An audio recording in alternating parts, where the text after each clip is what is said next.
Martial Bellon, bonjour et merci d'être fidèle au rendez-vous de début de saison. Alors avant de parler de l'exercice qui débute dimanche ou qui a déjà débuté cette semaine, un petit retour en arrière sur l'été qui a été très actif. Comment vous avez vécu les changements notables qu'a connu la SIG Strasbourg? Comme tous les étés, l'arrière-boutique a beaucoup fonctionné. On a mis en place évidemment un nouveau mode de fonctionnement. La cellule de recrutement composée évidemment du coach, de Jérôme Ozocchi et de moi a beaucoup travaillé cet été. On a appris en fait à travailler ensemble et je crois que nous avons été très patients pour parvenir à faire signer les joueurs que le coach, dès le début du recrutement, nous avait dit qu'il souhaitait avoir, on avait ciblé. Il a fallu être patient avec Mam, on s'était déjà positionné sur lui dès le début du mois de juin. Il fallait qu'il fasse son cheminement personnel, et ensuite surtout avec Slaughter, qui normalement aurait pu signer ailleurs, quoi. Et c'est un recrutement, je crois que les fans doivent être conscients de ça, très important. Ce sera probablement l'un des 2 ou 3 meilleurs joueurs du championnat cette année. Donc le mot patience a été le maître mot de cet été, et je crois qu'il faudra être patient aussi pour que cette équipe intègre le nouveau fonctionnement que le coach veut mettre en place, parce que nous aurons probablement un jeu différent. Nous avions ces dernières années un jeu bien léché, un jeu où l'extra-passe était importante. Là, je pense qu'on va davantage courir, hein, on va davantage tirer en première intention. Ce sera peut-être plus spectaculaire, il y aura peut-être moins de linéarité, beaucoup de hauts et peut-être des bas. Ça va en tout cas être différent. C'est une nouvelle ère qui s'ouvre. Un changement de style donc pour l'équipe. Alors aujourd'hui, vous avez 10 joueurs professionnels. Il y aura probablement une retouche. Qu'est-ce que vous pouvez nous en dire à l'heure qu'il est? Alors je ne sais pas si le mot de retouche est adapté. On l'a dit dès le départ que Olivier Cortal, qui on a confiance et on a signé un contrat pour cet été, serait le 11e. Donc ça veut donc dire que le 10e n'est pas encore là. Le coach a souhaité prendre son temps, là aussi. Moi, comme je l'ai toujours fait avec les coachs précédents, j'ai toujours fait confiance au coach. Il souhaite attendre de voir fonctionner son équipe, surtout dans les matchs, la série de matchs officiels qui démarre à partir de dimanche. Donc, j'imagine, sans que ce soit un engagement ferme et définitif, parce que je suis prudent sur les engagements. Le président avait dit que, et puis c'est pas le même jour. Mi-octobre, au plus tard fin octobre, le dernier élément nous aura rejoint. Alors on va entrer rapidement dans le vif du sujet avec un déplacement au Mans dimanche. La réception de Villeurbanne pour le premier match au Rhenus le 2 octobre à 18h30. Après ou avant ces 2 matchs déjà très importants, où est-ce que vous situez les ambitions sportives de la SIG Strasbourg cette saison? Alors, tous les ans, on me pose la même question, et mon cher Jean-Claude, je vois que vous revenez avec cette question, mais elle est logique. Peut-être un préalable avant d'y répondre. Il y a en Alsace des clubs qui disent on va jouer le maintien, on va jouer la montée. Nous, tous les ans, on nous demande si on va jouer le titre. Voilà. J'ai peu tendance à penser qu'on a des problèmes de riches, quoi.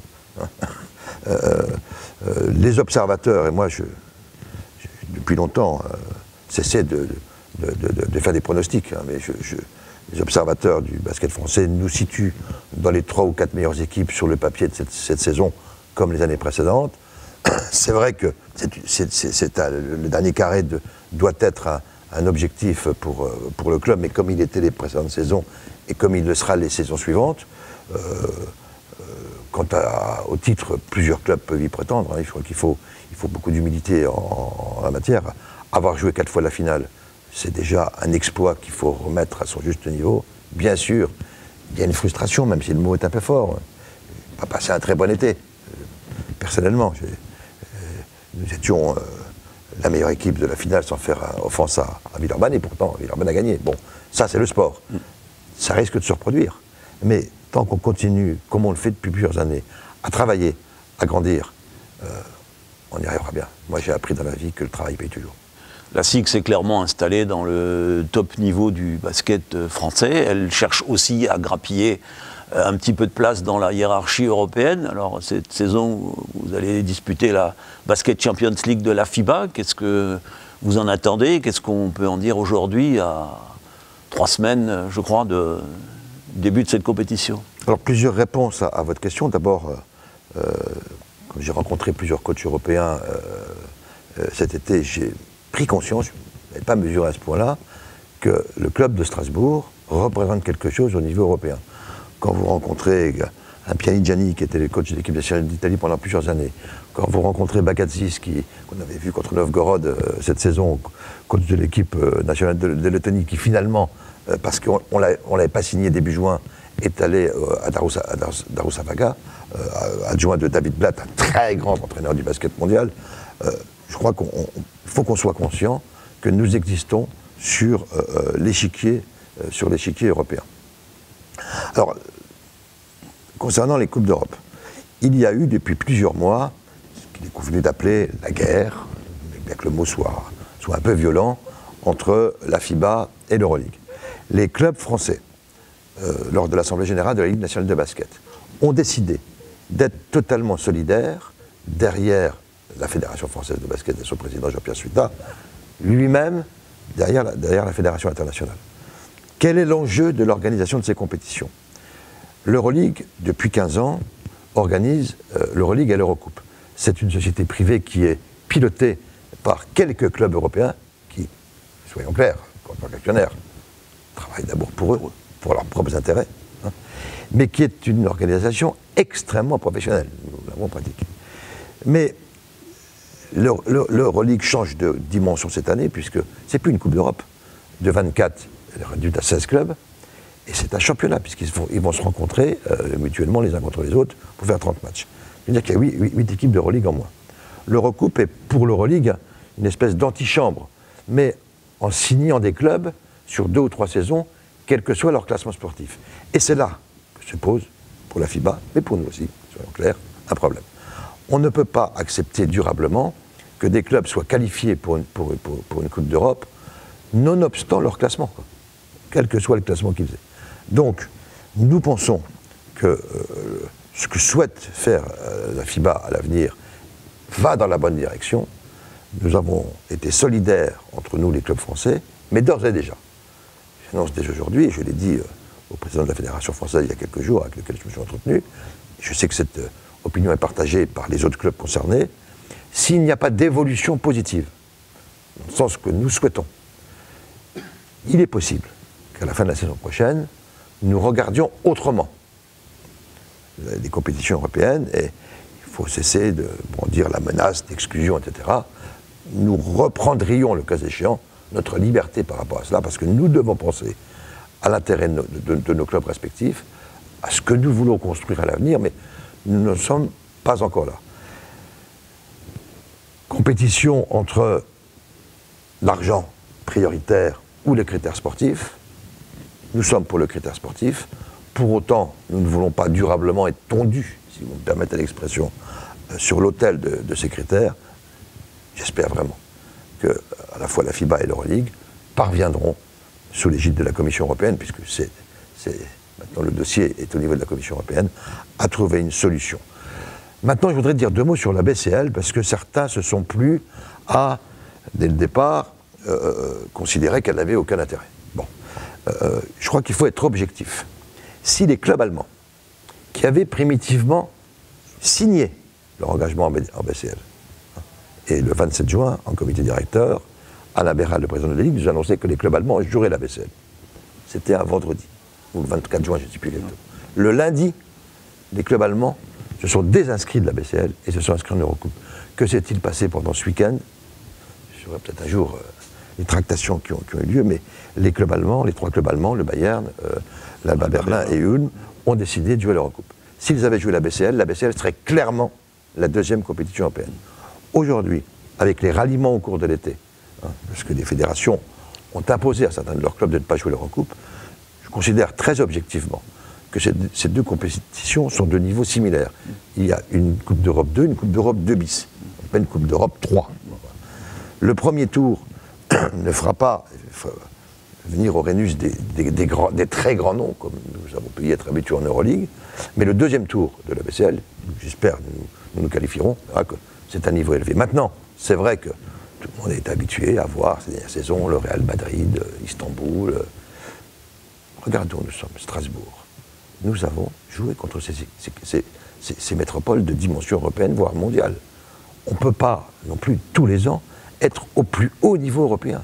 Nous aspirons à atteindre ce niveau, nous travaillons, mais encore une fois, je le redis, le sentiment que certains ont des problèmes de riches et voudraient que Strasbourg soit en permanence au plus haut niveau européen du basket. On est dans les 30, notre objectif est dans les 20. N'oublions pas que les budgets de ces clubs sont sans commune mesure avec le nôtre. Alors on a abordé l'aspect sportif, abordons l'aspect plus économique du club, parce que là aussi, le club progresse, travaille en coulisses. Il y a eu cet été un changement de statut juridique. Est-ce que vous pouvez nous en dire quelques mots? Et aussi les ambitions au niveau des partenaires, du public, du monde économique pour la saison à venir. Alors le 21 juin dernier, il y a eu un événement historique dans la vie de la SIG. La SIG est devenue une société privatisée. Une SASP, Société Anonyme Sportive Professionnelle. C'était l'objectif qui nous avait été assigné à nous les dirigeants lorsque nous avons repris le club en 2010 par les élus de la ville de Strasbourg, de David Guilkirch et de ce qui est devenu l'Eurométropole maintenant. On a pris notre temps. Et je voudrais insister sur ce point parce que je ne suis pas certain que tout le monde en est conscient. Nous avons construit un modèle de gouvernance unique, je dis bien unique, dans le sport français. Je suis de plus en plus régulièrement appelé par des clubs qui me demandent comment nous avons fait.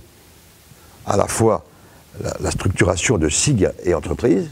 70 entreprises ont une action de 5 000 € et sont majoritaires dans le capital de la société aujourd'hui, 87%. Ça, souvent, c'est 1, 2, 3, 4, 5 sociétés qui bombent le torse et qui disent que c'est à nous. Moi, j'ai toujours eu pour objectif de dire que la SIG appartient à tout le monde. Donc ces 70 entreprises ont 87% du capital.